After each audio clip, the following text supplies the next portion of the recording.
Садыр Жапаровқа. Садыр Жапаров мен Сооронбай Жээнбековго президенттик срогун 2020 жылы бүтөт.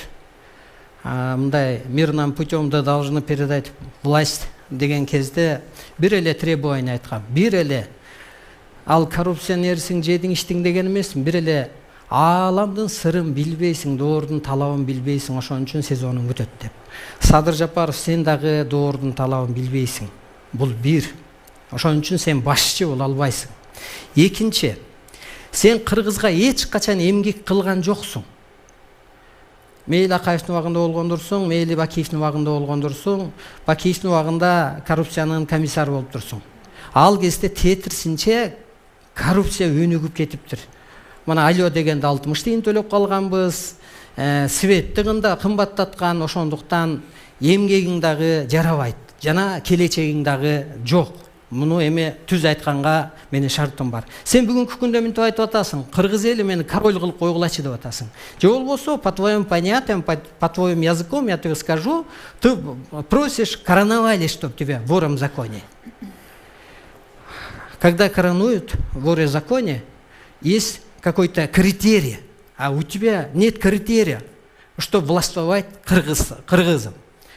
Сен түбөлүк эмес, күнүмдүк президент боло албайсың. Сиз кайрылууңузду аягында жасабайсызбы? Азыр сурооңузду берсеңиз.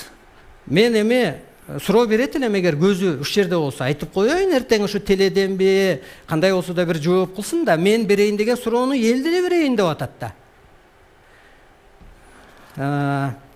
Жана сага караганда генералдардын койгон укугу бар. А сен осужденный адамсың. Сен кыргыз элине жакшылык алып келген жоксуң. Сен 3 жолу бийликти басып алам деп чүрөктөй чыркыраган тегерегиңдеги жакшы балдар камалып кетти. Сен көп адамга карыздарсың. Анан сен дагы калпычысың. Бул чындык. Мына өткөндө мынтип айттың, мени тарапташтарым өлтүрүп кетем деп атат, тиги деп атат, мен алар токтото албайм деп. А кийин чыкты, ал Айгүл Аяшым экен.